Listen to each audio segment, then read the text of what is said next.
Bien-aimés, chers frères et sœurs dans le Seigneur, la paix du Christ soit avec vous. J'ai le plaisir de partager avec vous la célébration du Jeudi Saint autour du thème « Jésus lave les pieds à ses disciples ». Préparons-nous pour vivre ce culte. Notez au nom du Père, du Fils et du Saint-Esprit. Amen. Nous prions. Seigneur, purifie-nous du vieux levain. Aide-nous à ne pas laisser subsister en nous la convoitise et la jalousie, l'orgueil et l'idolâtrie, l'amertume et l'indifférence. Prépare-nous à célébrer la Pâque, non pas avec du vieux levain, ni avec du levain de méchanceté, de perversité, mais avec les pains sans levain de la sincérité et de la vérité. Amen. Louons Dieu. La pierre que les bâtisseurs ont rejetée est devenue la principale, celle de l'angle. C'est du Seigneur que cela est venu. C'est une chose étonnante à nos yeux. J'entends un chant de délivrance. Un cri joyeux s'est élevé. Dieu manifeste sa puissance.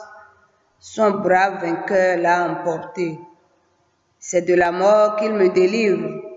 Je ne crains pas, car je vivrai. Amen.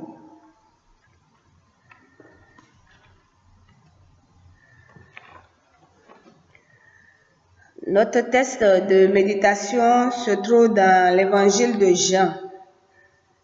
Jean chapitre 13. Nous lisons d'abord les versets 1 à 11 et puis après les versets 12 à 17.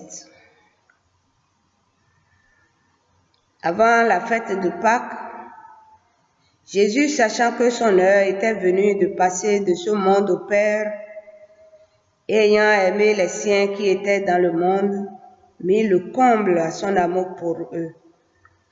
Pendant le souper, lorsque le diable avait déjà inspiré au cœur de Judas Iscariote, fils de Simon, le dessein de le livrer, Jésus, qui savait que le Père avait remis toutes choses entre ses mains, qu'il était venu de Dieu et qu'il s'en allait à Dieu, se leva de table, ôta ses vêtements et prit un lin dont il se ceignit. Ensuite, il versa de l'eau dans un bassin et il se mit à laver les pieds des disciples et à les essuyer avec le linge dont il était saint. Il vint donc à Pierre Simon. Et Pierre lui dit, « Toi, Seigneur, tu me laves les pieds ?»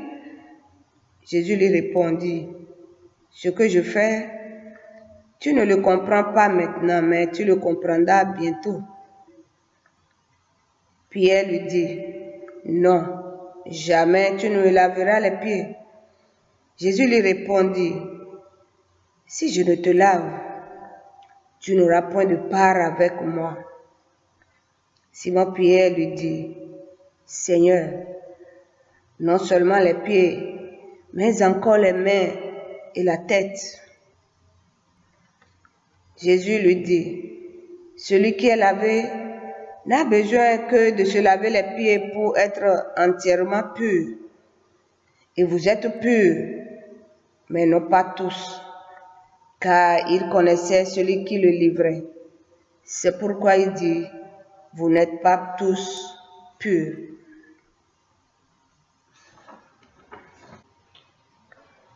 Bien-aimés dans le Seigneur, pendant que les évangélistes Matthieu, Marc et Luc parlent du dernier repas que Jésus a pris avec ses disciples ce fameux Jeudi Saint, l'évangéliste Jean nous rapporte le récit du lavement des pieds par Jésus. Ce dernier récit met en image le contraste entre la grandeur du Christ roi, accueilli, acclamé, glorifié il y a quelques jours pendant la fête des Rameaux, et son abaissement devant ses disciples, en train ce soir, dans ce geste, une tâche réservée aux serviteurs. Oui, le Christ Maître et Roi se transforme volontairement en serviteur. Il s'agenouille aux pieds de ses disciples par amour. Bien-aimés dans le Seigneur, mais pourquoi? Pourquoi Jésus cherche-t-il à laver les pieds des disciples et donc les nôtres aujourd'hui? 4 pistes qui ne sont pas exhaustives. D'abord, ce sont les pieds qui sont les membres les plus exposés de notre corps à la poussière pendant les nombreux déplacements, surtout en terre palestinienne. Ensuite, parce qu'ils nous donnent, oui, ces pieds nous donnent l'impression d'être forts, debout sur nos pieds comme on le dit, alors qu'ils sont fragiles comme d'ailleurs tout notre être. De plus, parce que ce sont les pieds qui souvent nous entraînent hors des sentiers d'amour et d'obéissance qui caractérisent le disciple, au lieu de nous conduire à suivre lui le Maître. Oui, enfin, parce que leur état d'impureté nous séparerait de la présence de Dieu, ce qu'il est venu empêcher par amour pour nous. Bien que, bien-aimés, cela ne soit pas toujours facile de s'humilier, plusieurs passages de l'Écriture nous rappellent les avantages qui s'y attachent. Oui, l'humilité précède la gloire.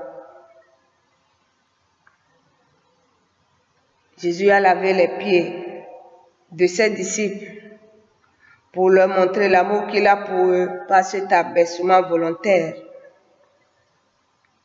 Pour également encourager ses disciples et nous aujourd'hui à devenir toujours davantage serviteurs les uns des autres, au-delà de nos différences et même de nos différends parfois.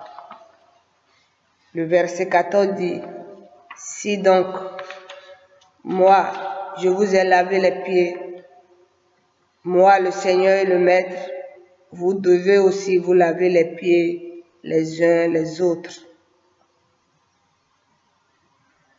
C'est aussi une manière symbolique de nous laisser toucher par le Christ glorieux dans son humilité extrême, lui le Maître du monde.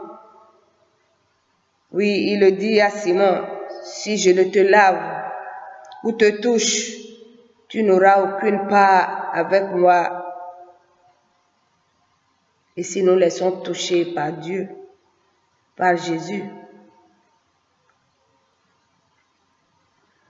bien-aimés, à travers ce récit, nous pouvons également demander à Jésus de renouveler notre espérance, renouveler nos forces pour le suivre et continuer notre service auprès des autres, de nos familles, de ceux que nous servons par notre travail.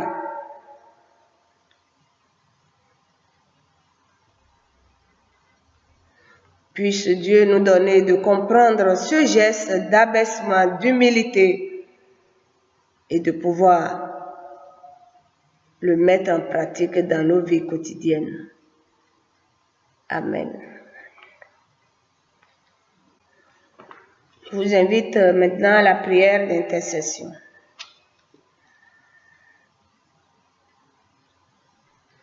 Tu aurais pu, Seigneur, ce soir-là, te contenter de revêtir le tablier de service et de te tenir aux pieds de tes apôtres.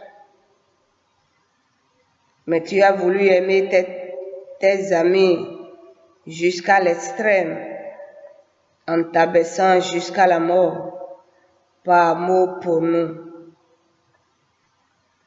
Tu nous offres, Seigneur, dans un élan d'amour total, une source d'amour pour que nous puissions vivre debout.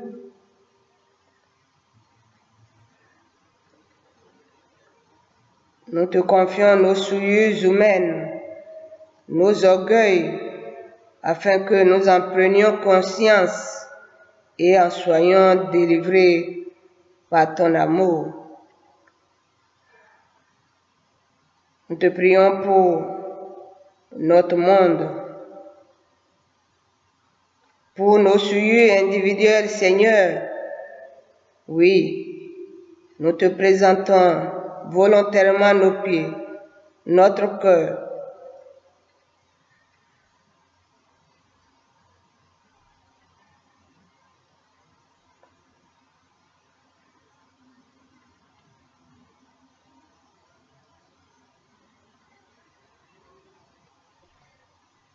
Seigneur, que se lève sur la dureté de notre cœur la douceur de ton visage,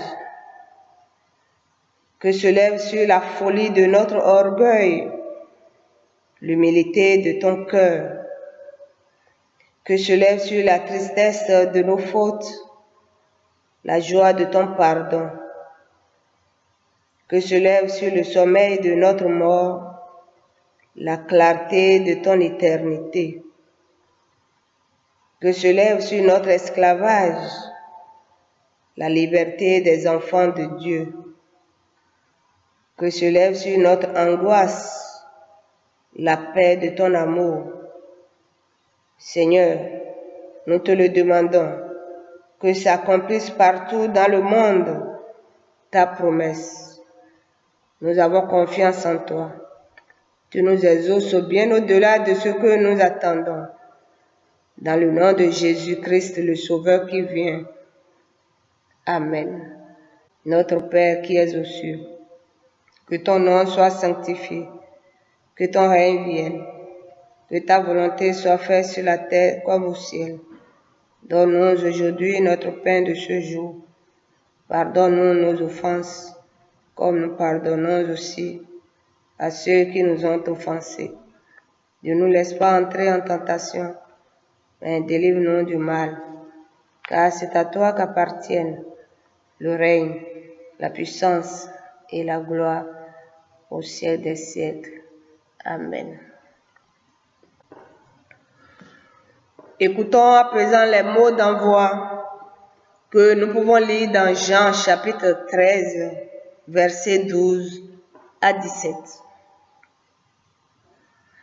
Après qu'il eut lavé les pieds et qu'il eut pris ses vêtements, il se mit à table et leur dit, « Comprenez-vous ce que je vous ai fait? Vous m'appelez Maître et Seigneur, et vous dites vrai, car je le suis. Si donc je vous ai lavé les pieds, moi, le Seigneur, le Maître, vous devez aussi vous laver les pieds les uns les autres. Car je vous ai donné un exemple afin que vous fassiez comme je vous ai fait. En vérité, je vous le dis, le serviteur n'est pas plus grand que son maître, ni l'apôtre plus grand que celui qui l'a envoyé. Si vous savez ces choses, vous êtes heureux, pourvu que vous les mettiez en pratique. Que la bénédiction de Dieu qui surpasse toute intelligence garde nos cœurs, nos pensées en Jésus-Christ. Allons en paix. Amen. Je vous invite à chanter le dernier cantique dans le recueil Alléluia, le numéro 3608. Ô Jésus, tu nous appelles.